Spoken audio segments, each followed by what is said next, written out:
There Will Be Bourbon is joined tonight by America's most trusted Riot reporter. He is the lover of a good your mom joke. He tends to mock the Joke? diameter. Yeah, joke. Your mom joke. Okay. You don't make those? No, they're not jokes. You're stepping on my monologue here. But anyway, he tends to mock the diameter of the appendages of one of the world's most okayest Green Berets, Nick, guys. So if you're out there, Nick, and I know you are, buddy, let's hit that squat rack and do some curls to please the Grunt Style ambassador himself, Julio Rosas. How are you, sir? I'm good.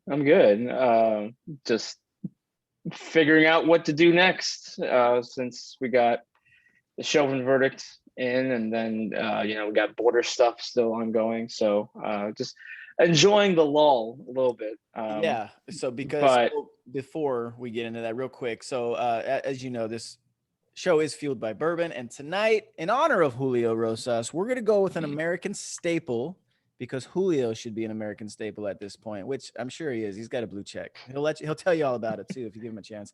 We got a little wild turkey 101 because to do what Julio does, not only in covering the riots, but also, as he just mentioned, getting down up to the border and kind of, bringing that truth to America's head in the sand eyes, I would say. You have to be a little wild. So, Julio, this one's for you, buddy. And again, thanks for everything you do because it is very important. And that's kind of what I wanted to talk to you about. Is so before we get into the whole, so no shit, there I was last summer in Kenosha and all these other places where these riots took place that you were on ground for. You're a fairly young guy, significantly younger than myself, not as good looking, but you are younger. But so I am curious as to where in your past did you decide this was the path for you? Like, what led you down this path? Because there's a ton of people who want to get big platforms, whether it's politics, media, sport, whatever, and they aren't fortunate enough to have created the success you've done for yourself. So how did that happen? So it was the 2016 election, and so 2015, 2016 timeframe, and I knew I wanted to get into politics. It was a matter of what exactly, because that is a big sphere you can get into, and so I realized that by utilizing Twitter to cover protests specifically in real time and post, you can actually build up a brand for yourself pretty quickly. Now, of course, the key thing is you have to be accurate, because if you're not, people will call you out as they should. And so the protests at the RNC in Cleveland, which is a terrible city, but that's specifically for Nick, and the DNC in Philadelphia, which, by the way, the hottest week for each of those cities happened at the same time of the RNC. So I was outside at the hottest time of the year. It was Definitely pretty rough. But the protesters, right? Yeah, exactly. And so covering those two things when I was just starting out, and again, using Twitter to provide updates in real time. Now, I wasn't really expecting riots of any kind, but they got pretty rowdy. I mean, you had Alex Jones go right into the middle of this crowd and start some stuff, and it was pretty funny because I was literally 2 feet away from the man himself. But realizing you can use this skill with this asset, and you can really start growing a platform that way.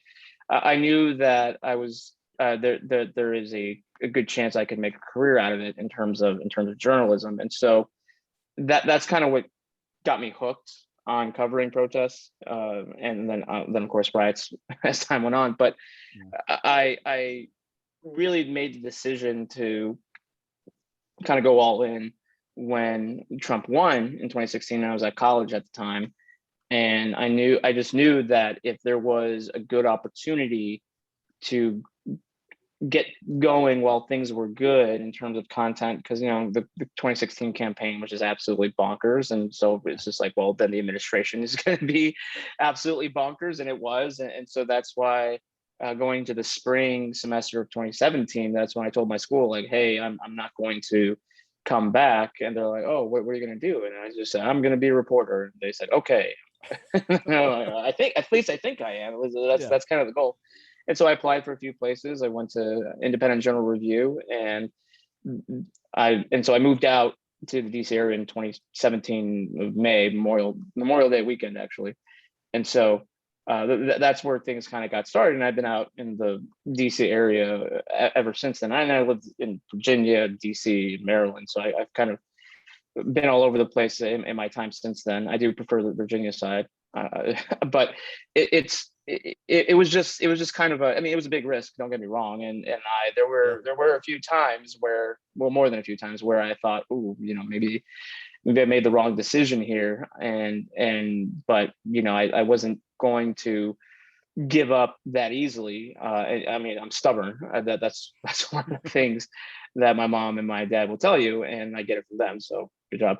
But so I really wanted to make it work. And so I stuck it out for a while when things were like, I'm talking where I had less than $1,000 in my bank account, like just like total, like to my name. And I wasn't going to just ask my parents for money and handouts and all that. But because I really wanted to make like the success my own.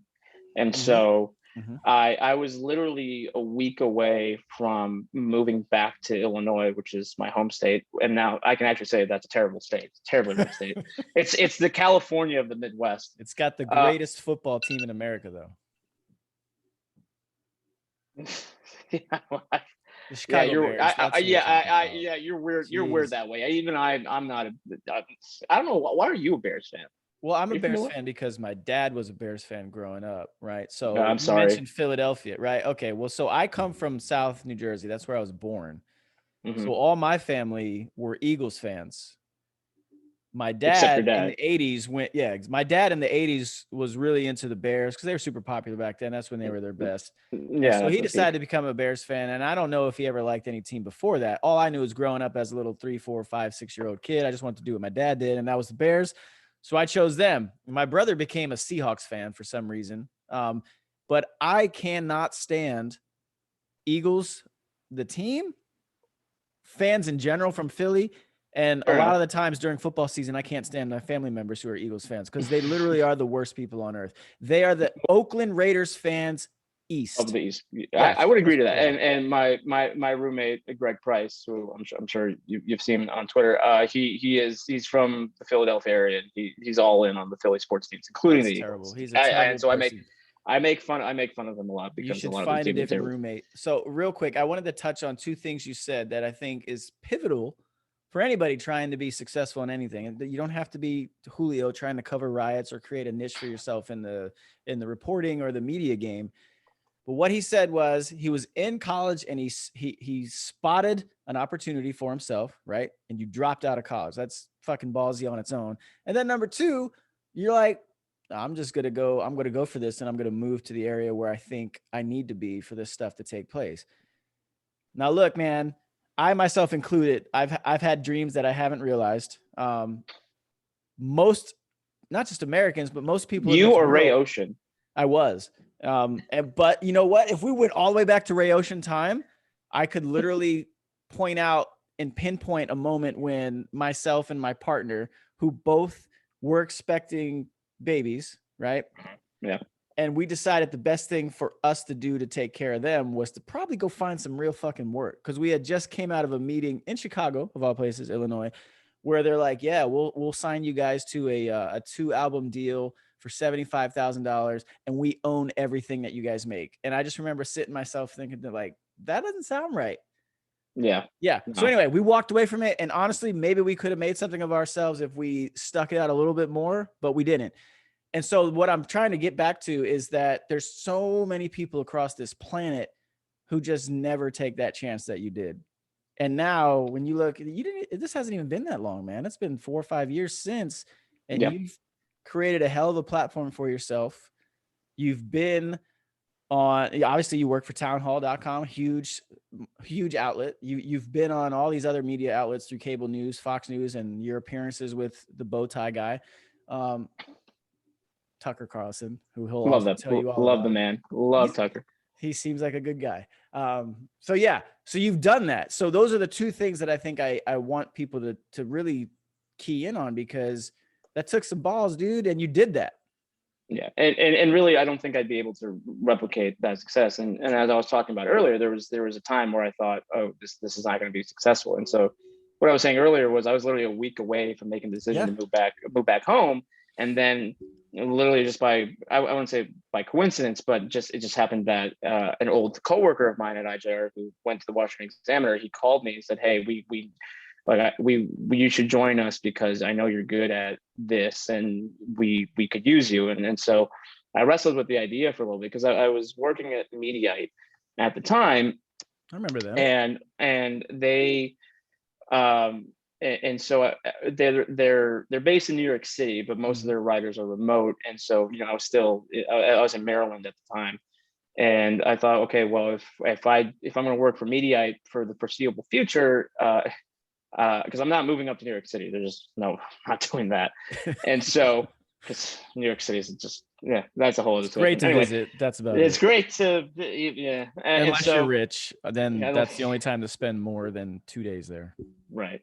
And so I was just going to move back home and just kind of refigure things out and see if I still want to continue doing this. And so then when this opportunity came up, I thought, okay, well, if I'm going to take this opportunity, which would, because the Examiner is based in literally not too far from the White House, probably about like 2 or 3 blocks north. And so it was the decision where, okay, if I take this, I'm gonna continue sticking with it. And so that's why I say the Examiner. I was there for 7 months, and then covering a riot in Portland between Antifa and the Proud Boys. That's kind of what got me more on the radar for Town Hall. I had freelanced for them earlier in the year, and then also in 2018 towards the end. And so they already knew my work, and they knew I was good at writing and all that sort of stuff. And so that's why when they were looking to hire, I was at the top of the list for that. And so and that was also a little bit of a risk too, because I wasn't looking for a job. I was already at the Washington Examiner, which was pretty good. But they really the credit to them is that they really saw the value in what I could bring to the team. And of course, we had no idea that COVID was going to happen. We had no idea, George Floyd was going to happen the following year. But because I made it an expectation, I said, hey, look, I like to cover riots. I like to travel when the opportunity presents itself, and I think it's worth going to. And they said, yeah, no, for sure. Like that is, if that's what you want to do, and like we know you're going to be good at that, so that we're all well for that. And then we just didn't expect at how much we were going to utilize that skill and that passion I have, which I really do enjoy doing that. It's for a lot of reasons, and one of the main reasons why is just because it's easy, which is kind of weird to say because in a lot of ways it's not, but because when you break it down, it's just you record what you're seeing and you put it out there. So the story kind of tells itself, and the story tells itself, it unfolds, and then and that's like when the riots are happening. And then you have the aftermath, which does require a little bit more legwork because you got to find people and you got to see if they're willing to talk to you and stuff like that. But in the heat of the moment, great song, by the way. But when things are going off, all you do is just hit record, and then you just describe again accurately that what's happening, and then you send it out for people to see, which is accurate, and so being big. Well, right, and so then that's the second thing where, as we saw throughout last year and even this year, we have these large news media outlets that have way more resources than Town Hall has, and has larger staff and production and yada yada yada, and then they just do a terrible fucking job at actually showing or even just relaying what's happening. Because then we saw, because that prime example of Ali Velshi at MSNBC, where there's a building burning behind him, and we could see that, but then he's relaying saying, oh, it's mostly peaceful. It's generally it's like Bad Tank Bob all over again, man. There's right. No American tanks here. He's saying it's not unruly. And I saw him that night. But of course I was busy I didn't hear what he was saying. And then I got back to my hotel room at the end of the night, and I finally was like catching up on Twitter and seeing else, and I saw what he had said, and I was, are you fucking kidding me? This is unreal. Like, and so that's kind of the second reason, because I know that not only am I good at it, but apparently so many other people are bad at it. So I know that people are going to be looking for accurate sources of information, and so that's, again, that's where I excel at, and I know people are going to be because they want to know what's really happening, and unfortunately, a lot of the news media, the mainstream media, just has this agenda, and they're going to distort it, and they're going to not accurately relay what's happening. The way you're describing that, and the individual you brought up, like, is that so? Is, in your opinion, or do you? I don't know. Maybe you know this. Like, is that just when they go out, are they directed, hey, you're going to put this lens on it no matter what? Or is this just something that, because that's where they're at, they're just expected to deliver it in a certain manner? Well, so to provide, again, with MSNBC as an example, the Craig Melvin, who is one of their anchors, he tweeted the day before I had gotten there. So I got there on Thursday, 28th. So on the 27th, if I'm remembering correctly, he tweeted out like their style guide. He said, this is how we're going to describe what's happening. And basically it was what's happening is not riots, but largely peaceful protests with some acts of violence. Like that was kind of, and so I'm not sure if that was, if he was just copying, he was telling everybody what the editorial policy that MSNBC was going to go using forward, but it kind of makes sense, right? Because then we had Ellie the next night trying to tell us what we were seeing wasn't really happening, right? And so, that very much is a strong possibility. And obviously, I'm not within their internal communications. Although if anyone wants to leak that to me, that's great. It's just follow him on Twitter at Julio Rosas 11. But and so I think it's just a combination of just their ideology, and then that ideology affecting their editorial policy. And so, and that riots are just kind of the easiest examples to show that it goes beyond bias. I mean, bias is a part of it, but it's just really just this world view /mission that they have of, this is what we're going to report it as, and even though it flies in the face of what's actually happening, and so that's kind of so that's the second reason where I know people are going to actually be looking for accurate sources of information in these chaotic times that we were in. And then the third thing is that they're and this is, I know how it's going to sound, but they're fun in a messed up way. And because when, like, for me personally, I know that comes, again, I know how that sounds, but when things are just happening and they're crazy and they're it's just literally a free-for-all, which Minneapolis was. And that was out of all the riots I covered, Minneapolis, the very beginning of it all, what was the worst, just because of how large scale and how just big and out of control it got. And is that so where you took the round? That's Minnesota State Police. And so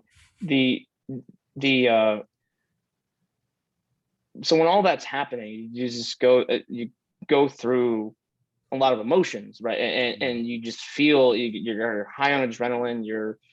It's a lot of exciting things are happening, and so there's just like, and also this part, like, you're literally witnessing history. I mean, we're going to be talking about this, and this specifically Minneapolis and its effects for decades to come. And so to be kind of front row at that history making event, it's a really cool thing to witness. But then you also have to kind of ground it with, okay, but obviously what's happening is very bad, not just for the local community, but the country as a whole. Right. And so then that's kind of the fourth thing, where I really like to highlight the victims of these riots, because oftentimes, and again, to use Minneapolis as an example, because I was there when they attacked the 3rd precinct on that Thursday night, and how the cops were ordered to evacuate, and then there was zero law enforcement presence at after that. And so people, when I posted the video and I was saying, oh man, they abandoned the third police precinct. I can't believe that I saw that. People were cheering that on because they were saying, oh yeah, because they're going after the oppressors, they're going after, the people who caused all of this. And if you want to subscribe to that, okay. But the issue is then it then rippled out from there, and people who had nothing to do with the Minneapolis Police Department and George Floyd, they felt the negative consequences of people's outrage. Right. And exactly. and so that's why when they like to call it uprisings or try to, I don't know, trying to call it something other than a riot, because because I mean it was, I mean that's what Minneapolis experienced. It takes away from the fact that, okay, if you want to target the people who, the state and all that, because do you think that's the righteous thing to do because of what happened to George Floyd? Okay, but then you do realize that minorities, Black Americans, Latinos, there was even Palestinians and Somalians, whose livelihoods were severely threatened and damaged, and there's some people who weren't able to recover from that, because then we had you're destroying your own community. Right. And so that I don't think is obviously okay at a bare minimum, because the effects are long lasting. And so I very much want to highlight that, because then now we're in this stage of where literally last year it was, oh yes, there are riots happening, but it's mostly peaceful movement and all that other nonsense. And then now today we have people saying, in within the mainstream media, saying, oh yeah, there was no riots. I mean, we had Paul Krugman just last week saying GOP voters literally believe that whole cities were burned down, or and it's like, yes, it was on TV. Like it wasn't just on your networks that you appeared on. It was on every network. I saw it. I took pictures of it. The video. Here are the pictures. Here's the video. It's on the internet. The internet's forever. And that was so he's a New York Times columnist. And then there's literally, I think the day before, the day after, Paul tweeted that, I can't remember the guy's name. I mean, he's a progressive columnist, but so again, he said something very similar, where like, can you believe Republican voters think that there was BLM riots happened? And it's like, because they did. So now it's just a matter of, okay, well, clearly we have to document this and document it accurately, because if their side is the one rioting, then they're just gonna go jump straight to, well, it didn't happen, which is it's beyond gaslighting, I think. So this is what I want to know, Julio, because again, I don't bring it up as a slight, but because you are younger, and I'm just curious how you grew up, because I feel like you grew up in an area where this stuff's always been polarized, and I don't remember feeling that when I was your age or even a little younger, especially when I was in high school. I was in high school in the 90s. I graduated in 99. I don't remember it being this way, but it was also because cable news hadn't really became the forefront of American media like it is now.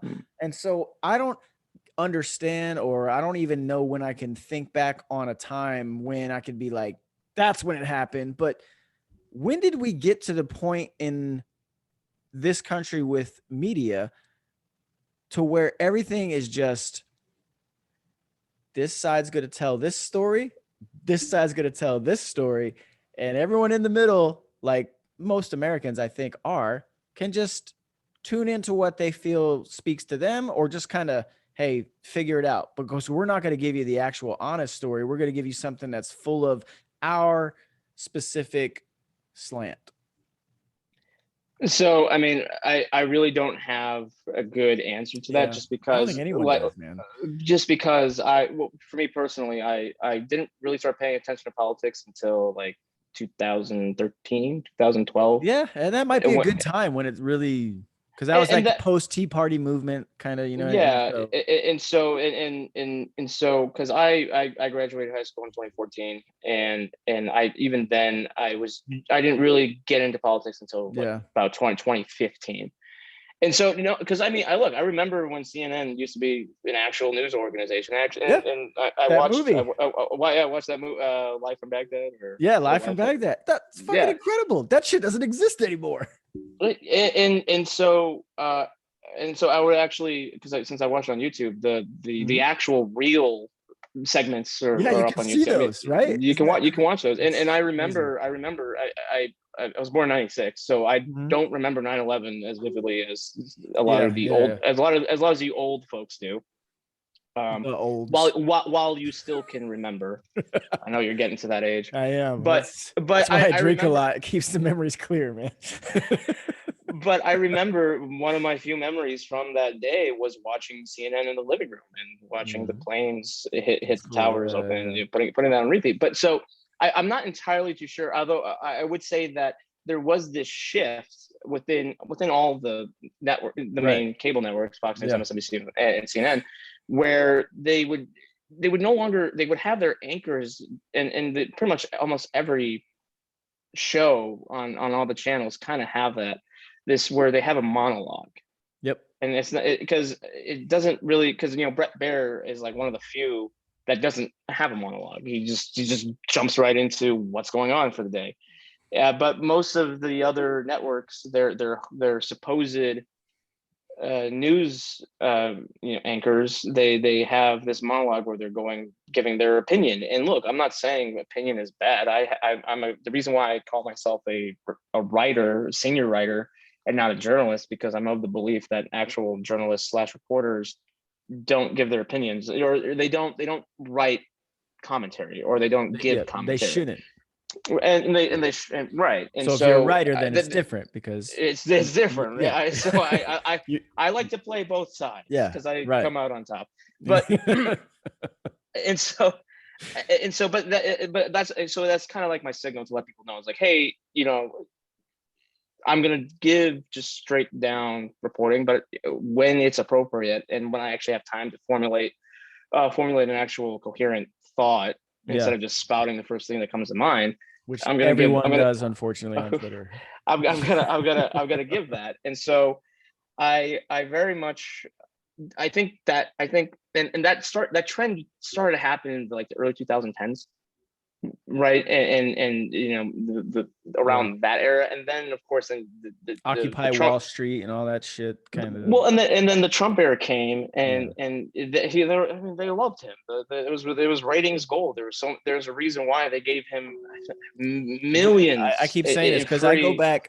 I just just by constantly covering him. My best friend that I've known since first grade, and him and I have always we talk about everything, and I still remember, like, when my phone was populating on this update, I got all these texts from like 2013, and I'm just going through them. And him and I were talking about Trump back then. Like, hey, this dude needs to run for president. And I remember, like, my buddy and I were just kind of like, maybe not. I don't know. Right. But it was weird because, like, former President Trump at the time, especially in 2011, 2012, 2013, I felt like he was saying so much stuff that just average people thought. Yeah. And he never really did. He was never on a side. Like, he wasn't trying to say, oh, I'm on the left politically, or I'm on the right politically. He just was speaking as Donald Trump. And everyone loved Donald Trump before he decided to put the wrong letter, in my opinion, next to his name. Oh, absolutely. Now he's become what he is. But Donald Trump, like, come on, man. Joe Biden, come on, man. I love that shit. I love that stuff. But the fact that the dude literally has been in movies, he's got board games, like going back to the 80s, like the guy was adored in America, period. It didn't matter what political party you were. You just, hey, you attributed success to Donald Trump as an American, right? And I think part of that is because one of the weird arguments against him of saying that he's not a populist is because, oh, look how gaudy his Trump Tower are, in his apartment and all this or whatever.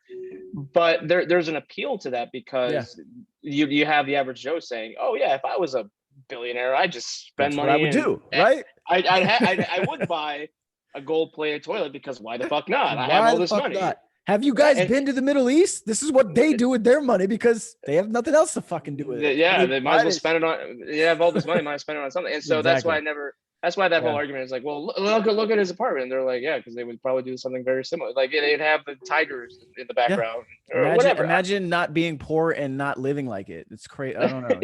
Right.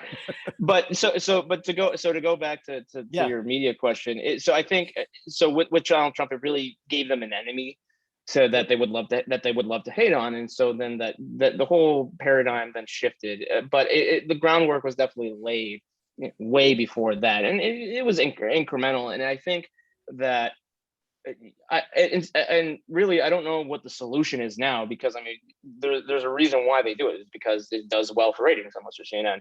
But it's it opened Pandora's box, and or it put all the toothpaste, it's like putting the toothpaste back in the tube. Like there's no going back. And I don't really know what I don't have a solution. I'm not smart enough to think of like, oh, this is how you solve the media bullshit that they do, because I mean, there's nothing wrong. Like, there's nothing wrong with what Tucker Carlson does, or what. There's nothing inherently wrong with what they do with monologues and whatnot. It's just the fact that with Tucker Carlson, you're getting an opinion host, and you're getting this guy who has this sarcastic wit, and he does look. I mean, we were just watching him before I hopped onto this, and they're gonna do a dramatic reading of Stacey Abrams' old romance novels, right? And that's what I like to call his "fuck you" segments, because he has like 3 million people watching him every night. So it's like, yeah, let's just do. It's kind of like similar to Trump, right? Like, they should compare those all this money with Bill O'Reilly's old. And so, but like, you're getting that when you tune into him specifically, because he was a journalist, and actually his old writing at the Weekly Standards and all that was actually pretty good reporting. But then you shifted to Don Lemon and Chris Cuomo. They're not billed or advertised as opinion hosts, even though they are in practice. But because I mean, you just have the banter between Cuomo and Lemon when they do their handoff, and it's just nowhere near an objective news anchor as an opinion host. And so that's part of the issue, where they do like to have it both ways, but they don't want to admit to it. And that's just why people don't like the media. And I mean, I hate the mainstream media in terms of how it is, because regular people see through that. And it's like, it's like everyone can talk ratings, but at the end of the day, let's be honest, 1/3 of 1% of this country is watching media. Reality. And so, and like I said, there's nothing inherently wrong with what they're doing in that aspect, but it's like false advertising. It's just like false advertisement. And so people don't appreciate that, and so that's why conservative media exists, because I mean, I wouldn't have a job if it wasn't for... Right, you wouldn't. But it also, like, it's just also, I've always tried to figure this out, going all the way back to the years of Rush before he passed, but the way he created his market, I just always have found it interesting is how, like, the left wing or progressive, whatever it is you want to assign to it, that stuff plays really well on TV, but that's kind of where it dies. Like, it's not very popular on terrestrial radio. It's not popular on radio in general. It's just not, there's just like no big like progressive radio star host, right? Like, there are, now don't get me wrong, there are some who do host radio shows, but come on, they're not on the level of that. And I felt like that had always, the way Rush described it, I felt like he was just able to articulate the fact that, regardless of what you see on these major platforms, especially in the media, like cable news, those are not accurate depictions of this country.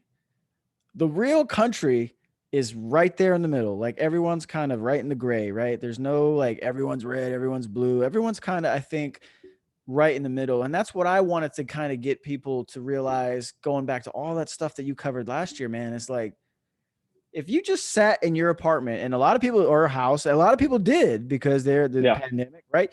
And all you saw was what was on the media. You forget what's outside your door with your neighbors. Like, you forget what's out there in the reality. And man, I could sit and feel really bad about what the hell's going on in a lot of places in this country. But as soon as I go outside and just deal with my neighbors, I go to the pool, I hang out, I go to the fucking barbecue, and I grill every night. I go out and actually interact, and I'm a part of my community, not just where I live, but also where I work, where I'm in some really sketchy areas at times, and then also some really wealthy, affluent areas that I could never afford to be in just because that's my area of operations. That's just not what's going on out there, man. Like, it's not like everyone is just, and you know what? And I don't want to make this about me because this is about you. But it goes back. It brings me back to when we went into Iraq during the invasion, and I would actually get the opportunity to speak with the average fucking Iraqi dude. And they're just dudes with families who are just trying to do the best for their families. And I felt like that's always been universal. It's across this planet, not just America. But I say that because that's what I'm talking about when I bring up those things. Like, if I just go outside my door and I start talking to my neighbors, if I really peel the onion back, yeah, we probably don't see eye to eye on every goddamn thing in this issue or in this world. But I can get along with them. Like, I can look out, we can look out for each other. Like, you know, we don't have to be like, you voted for Biden or you voted, like, that's not real to me. Well, yeah. And that's why when everything was happening last year, it was kind of a bit of a shock because I took vacation for like the first time in super long time in August. Well deserved. It was right after Kenosha, and it was just kind of weird because I had just been in constant, I wouldn't say fight mode, but in constant turmoil, I would say. Yeah. Like on mode, like, you know. Yeah, exactly. You're just always on. You can't do that for extended periods. And so it was weird because we went up to Lake Arrowhead in California. Yeah. I drive by that place all the time going to my brother's. I've always wanted to go there, man. It's nice. No, it was nice, and it was just like weird. Pyramid Lake is around there too, right? Kind of. Big Bear Lake. Yeah. No, okay, I know what you're talking about. My brother went to Lake Arrowhead. Okay, got it. Yeah. Anyway, and so it was just weird sitting at a lake with just people around that weren't trying to kill each other or trying to break stuff and break things. And so that's the benefit about America being so big, is just that there were thankfully places where none of that stuff really happened. And so I agree with your point that, and I know it's not an original thought because everyone likes to say, oh, we're more united than divided. But it is true. But I think unfortunately that is becoming less true. And maybe that's just because I've seen a lot. No one's highlighting it. You know what I mean? Like, no one's spending the time to highlight that because we get it, right? What's the old silly little news thing? If it bleeds, it leads, right? But I mean, it does. Yeah. It does. You're right. It does. Or I don't know. Think of something like literally the only thing that like the only consistent good news that actually works is like humans rescuing puppies and kittens. I mean, or soldiers coming home from the forever wars soldiers coming that never seem to end, and we're finally ending them. Good, but anyway. But no, there is something to be said about that. But then it also just speaks to the human condition, because then it's like, why do we like watching bad news, and then it's just like, well, so then, because I was having this conversation with my mom the other day. I mean, what does that say about me? First mom joke. I didn't make it though, but anyway, go ahead. But it wasn't I actually had a conversation with my mom. I was going to say that I had a conversation with your mom too. With your okay. I knew as soon as I said my mom, I knew there was going to be something coming. It was coming. I knew, but the point was just that I was just asking, like, what does that say about me that I enjoyed being at these types of things? Yeah, right. Like, well, I don't know, and so that's something I'm still kind of figuring out, because as much as I enjoy being at these things, I also know that it does psychological harm, because I mean, and this is, and I know I've talked about this in our group chat before, and because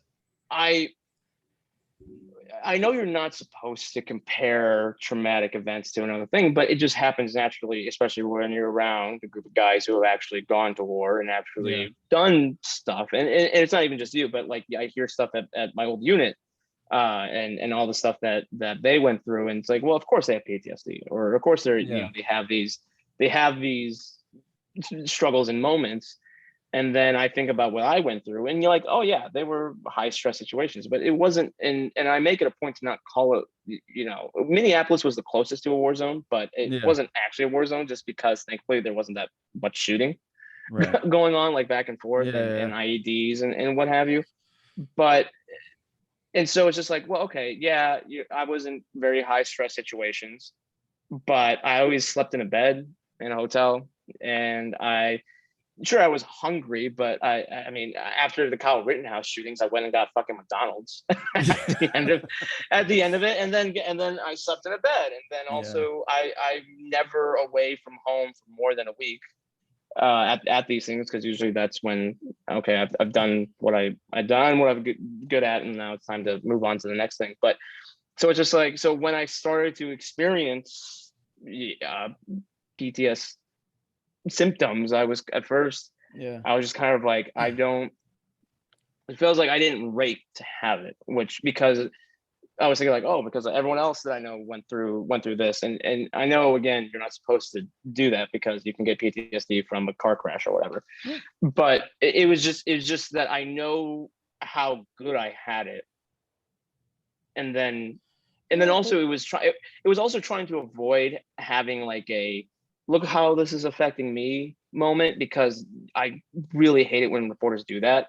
I mean, which we saw today with the bulletproof vest. Oh, God. I mean, with that, I didn't speak on it because, like, I get where she's coming from. I think I get where she's. I get where she's coming from, especially because of you. I think immediately I thought of Julio last year when you were just out there with nothing. I'm like, all right, I get that, but still. Yeah. Anyway, we could talk about that offline. Yeah. But that's one example, and I've had those moments where, because you do want to relay the human condition, because I mean, reporters are human. It's a real thing. Yeah, reporters are human, and so and that's what I'm saying with my example, where it's just like, okay, well, I don't want to tell anybody, or at least I don't want to publicly broadcast it, because people aren't tuning in to hear how this riot's affecting me, and because it's not about me, it's about what's happening in the city and happening to the inhabitants of the city. Yeah. But at the same time, I mean, it is a real thing that happened. I mean, same thing with like the threatening messages I've gotten. I mean, people people aren't following me so that they know, hey, again, like, this is how people react to my reporting. But the reason why I tweeted that one thread out specifically, because one, it was actually credible. Yeah. But then two, because it's real. It's real, and it's something that I have to kind of think about whenever I go to certain locations or do certain things. And I mean, obviously that says more about them than it says about me. But to go back to the original point, so that's why when I started to get the nightmares and I had trouble sleeping. I mean, I still do. I mean, I had 5 days, 3 nightmares of just this week, right? What do you have nightmares about, though? Like, it depends. I mean, I'm not much of a dreamer. So before all this, I wasn't much of a dreamer. Okay. Which I like, because I hate even having good dreams, because they're not real. Because like, you wake up and you're like, oh, that good thing that I was experiencing wasn't real. So I didn't even like good dreams. But I wasn't. As I got older and got past, like, the childhood days, I rarely dreamed, and so then that all changed pretty much in August, September. Okay. And so sometimes I'm at a riot, or like I've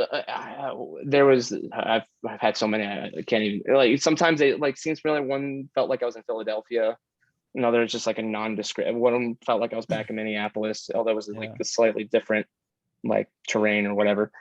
And so other times it's just kind of one of those nightmares where things are happening and there's no plot to it, but it's just like bad things are happening and you're experiencing that. And so it depends, but most of the time it's where like things are like happening. And then I had one where I got found out when I got discovered, and when I was in a BLM crowd, and obviously they're no fans of mine, because I actually report what they do, right? And so it's just things like that. And so thankfully, like, that's kind of mostly to the extent. But then after the Brooklyn Center riot from April,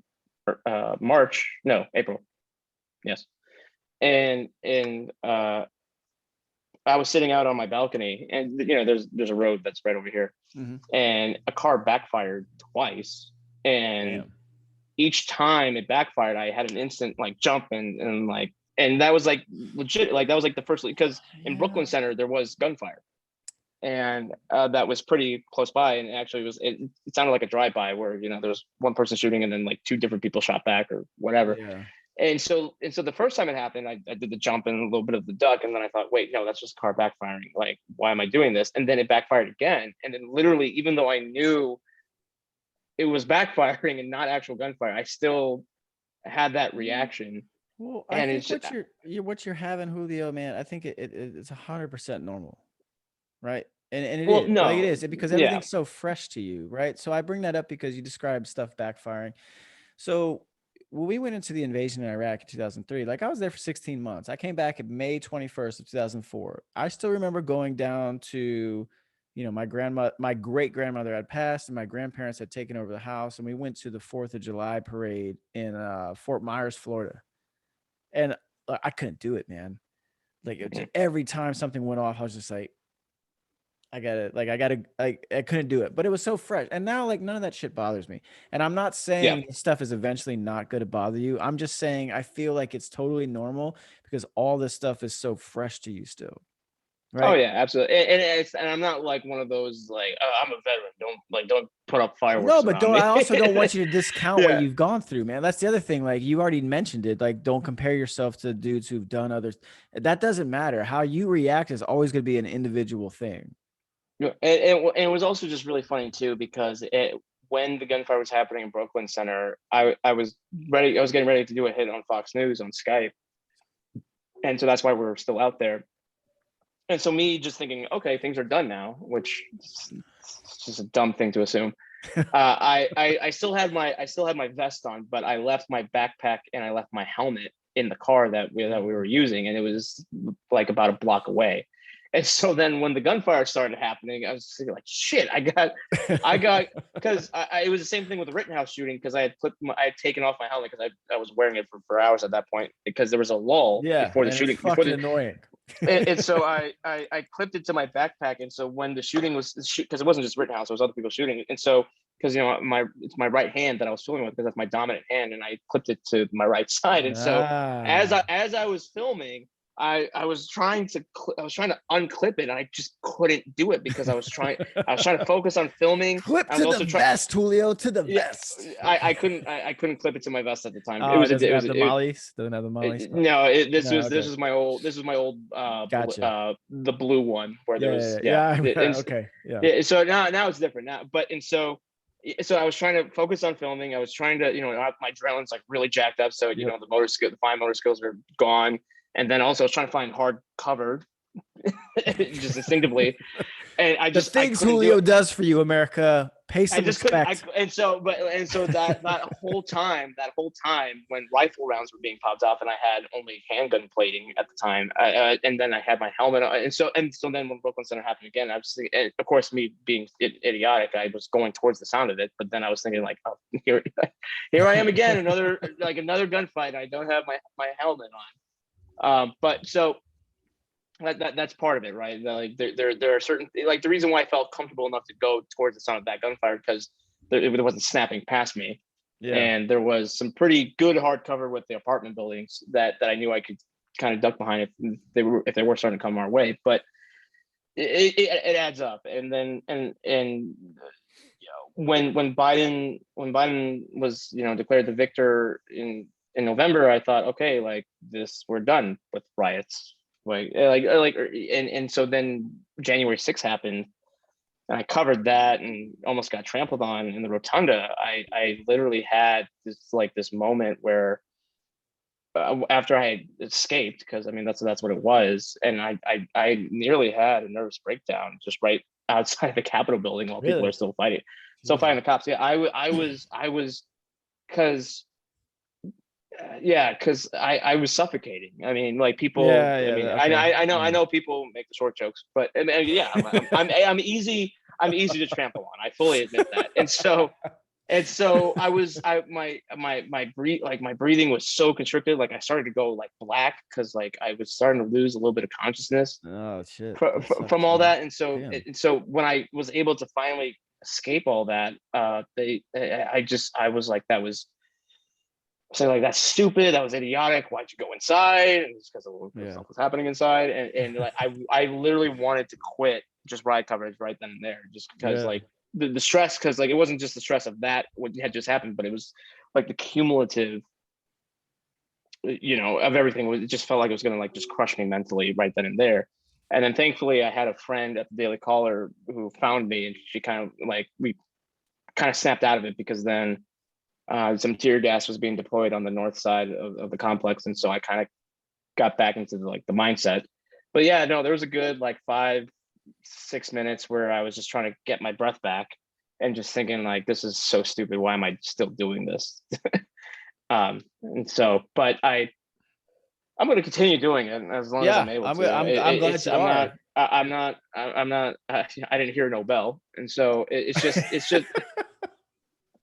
just important. And like I said, I still, for whatever reason, still very much enjoy being in all that. So I mean, as long as so there's two things I want to ask next. Okay, so one, it's something, because you already mentioned the group chat that we're blessed to be a part of, but one of the guys you brought up a few weeks back was a World War II war correspondent who was killed in the Philippines, Ernie Pyle. Yep. Right. So what about him has either, I don't know, has he like motivated you to do this stuff, or is this someone you've learned about why you've been doing this stuff, or what? Because man, I went back, once you mentioned that dude's name, I started looking, I'm like, God, that motherfucker should have just have been in the goddamn war with all the shit he did. Like, that's crazy, man. Like, oh yeah, no, he had, I mean, yeah, he had so I heard about him, but I didn't actually look into his work until fairly recently. So I bought one of his books. Yeah. That I read when I'm on airplanes and whatnot. And so, no, he's definitely, because one, he was just a journalist, right? And I mean, yeah, he was right there in so many places. He had so many close calls. I mean, there was one when he was in Italy during the Anzio campaign, and they were in this house, him and a bunch of other war correspondents, and he was at the top, like near the attic, or like one of the top floors. And a German fighter bomber just blew up the place, and they thought that everyone thought he was dead. But I think, if I'm remembering correctly, like a wall collapsed just the right way that protected him from like everything else. And so that's how he was able to survive that. But and so then and then eventually he was killed. Not the Philippines. He was killed. Oh, I'm sorry. Iwo Jima, Okinawa. Yeah, right. So I meant Pacific Theater. I one of the wrong. Yeah. One of those two islands. I think it was Okinawa. But anyway, and so yeah, it was just one of those act, because he was wearing his helmet, and the Japanese machine gun just on the island of Leishima in the Pacific. Yeah, what was that? What campaign was that part of? Fuck. Killed by Japanese machine gun fire on the island of Leishima. I'd probably have to get through. I don't know, man.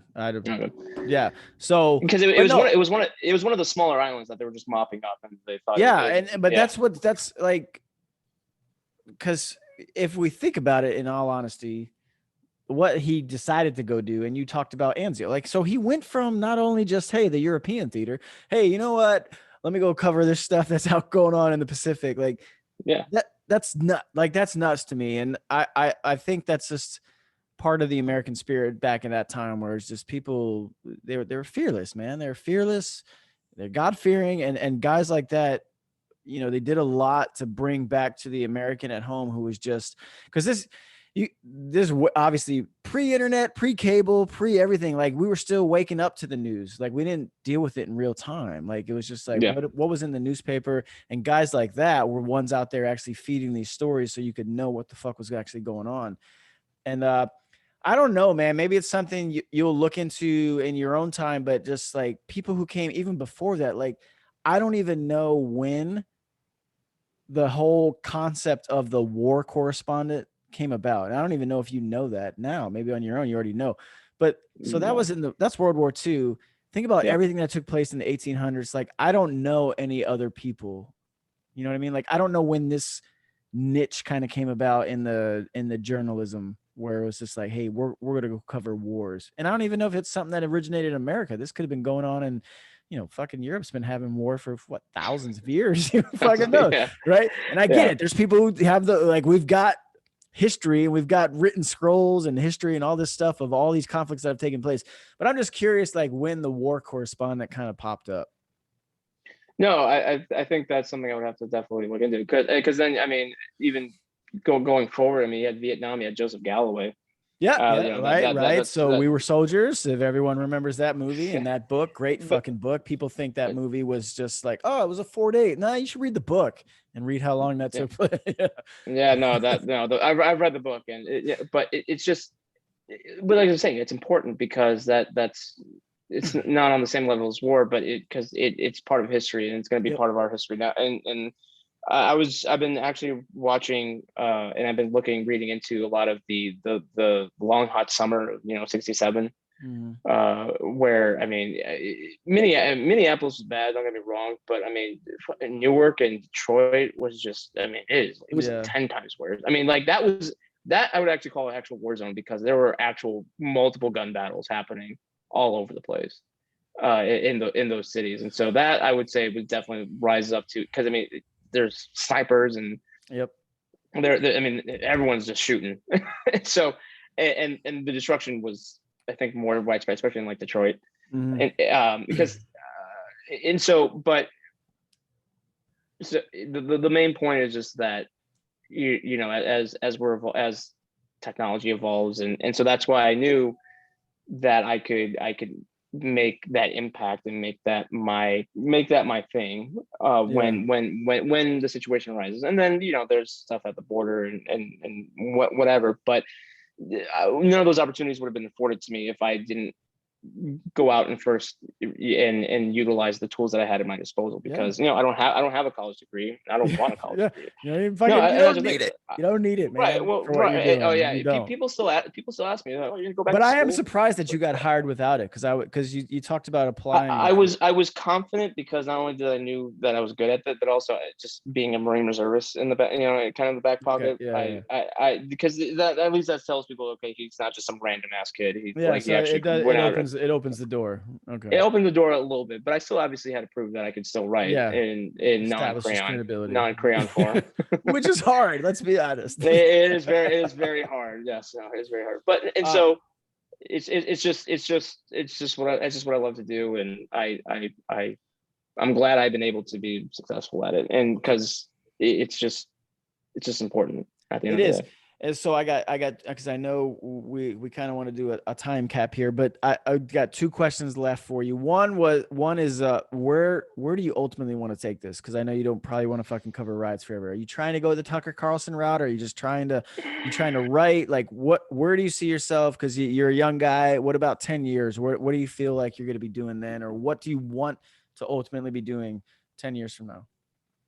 Honestly, I don't know. I mean, I very much enjoy being out in the field. I mean, I know the reason why people take the studio gigs, because I mean, that's where the big money is at. Yeah. But I mean, I just very much enjoy being out and seeing stuff for myself and being able to relay it. I mean, it's the border crisis is a great example of that. And the plan is to go back soon, maybe next week. I'm not sure, but just being able to be there and chew the dirt and actually see things, because I mean, when you see it for yourself, it's just a whole new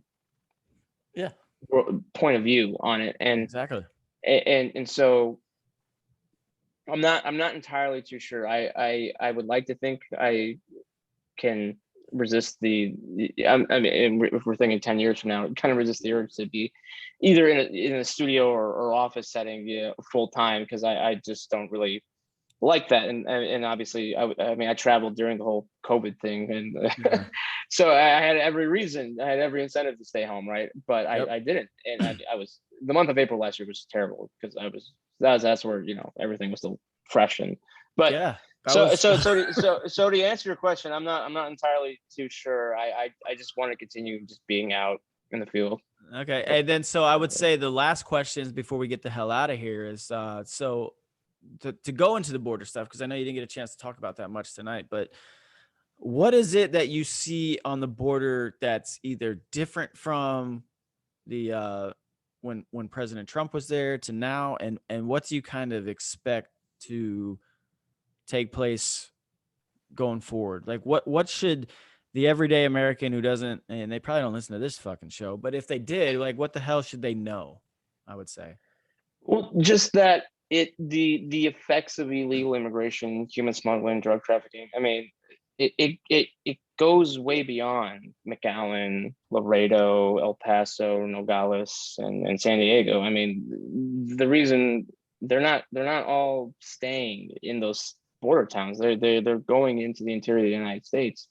And so, I mean, it's so easy to not think about it if you don't live near the border. Right. But I mean, because we talk about fentanyl, right? I mean, where's that coming from? It's coming from Mexico, or it's being trafficked through, through those areas, and so it ends up in Ohio, or it ends up in any of these states that are dealing with these the opioid crisis, right? And so it spreads far and wide. And I will say that the first victims of illegal immigration are the migrants themselves, because they are they go, man, the horror stories that you hear of what they've been through. I mean, it was just reported, I can't remember where I saw it, but there was a 14-year-old pregnant girl, 6 months pregnant, who was caught being lowered down over one of the walls. I think it was 14 feet. So it's not a Trump wall.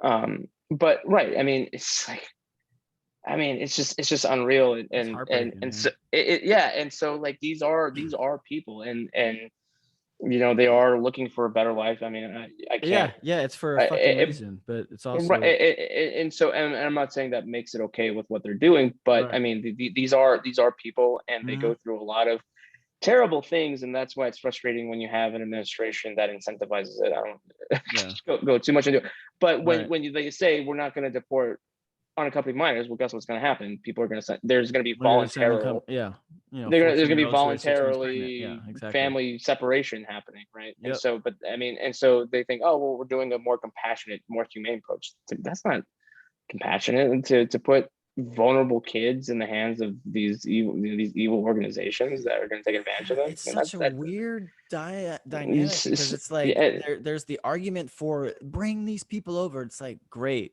got it. Now what? Yeah, and so we're not exactly allowing. One of the really disturbing things, because like a lot of times, I mean, because obviously they're coming here a lot because they don't have money.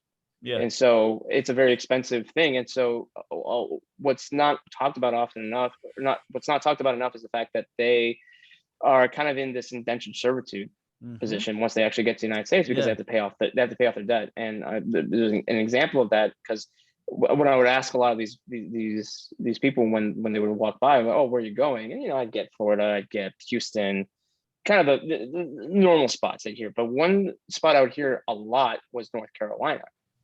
And so I asked, hey, maybe they're joining the 82nd Airborne. What's up, North Carolina? We got some Marines there too, right? What up?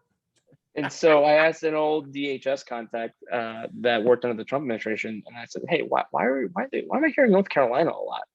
And he said, well, one of the reasons why is because they have passed in some of the counties, they've passed basically sanctuary city type ordinances. And so the sheriff's departments don't work with ICE anymore. And so the cartels moved into these strongholds, basically. And so so the cartels traffic the people, and then they go to North Carolina, and then the US branch, the North Carolinian branch of that cartel makes sure that they pay off their debt that they are owed.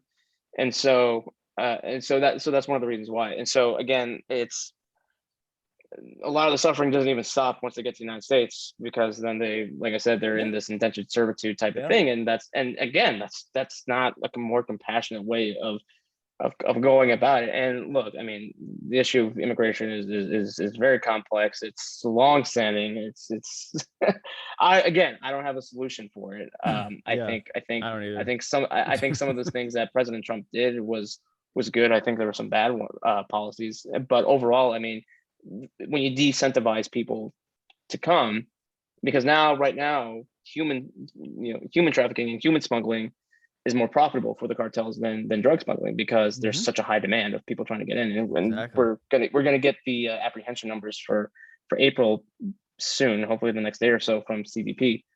But I mean, it's estimated to be about the same, or like over 170,000 in the month of April, which is In 1 insane. And month. of course, Wow. those are the people who are apprehended. There's estimated 1,000 people a day who are able to get away and are not accounted for. And it's like, okay, well, who are those people? So yeah, it's crazy. Yeah, so I hope whoever tuned in and will tune in listens to this and understands not just only what Julio's done over the last year, but what he's also reported from the border, because these are important things and he's doing. And I appreciate you doing them, man, because like I said, there's not a lot of people willing to take the risk that you've done prior to all this taking place and unfolding for you. But most people I don't think they have the stomach for it. And I think people really need to understand, like, there's a lot of value in what you do. So I don't know what your conversations are at night before you go to bed, but don't ever second guess yourself and what you're doing, because it is important. And we need you to continue to do it. I appreciate that. Yeah, continue to do it for as long as you want to, man. But that is Julio Rosas. And again, you can follow him on the Twitter. Julio, where can they find you on Twitter with your blue check mark, sir? Julio_Rosas11. There it is, Julio_Rosas11. You can find me at Eric TWBB. And Julio is also on a variety of platforms. Okay, you can find him on townhall.com where he writes, or you can look for him probably appearing on the Tucker Carlson show on foxnews.com. Okay, or heck yeah. Yeah. And you do a lot of Ingram and all that other stuff. Anyway, so that's that. Now, before he gets out of here, please go follow, like, and subscribe to There Will Be Bourbon, the podcast on YouTube, and then also the audio version on all of your favorite podcast hosting sites like Apple and Spotify. Leave a review. Tell us how much you love Julio. We all do. Until next time, remember, dramatic pause, there will be bourbon. I don't know how to stop this.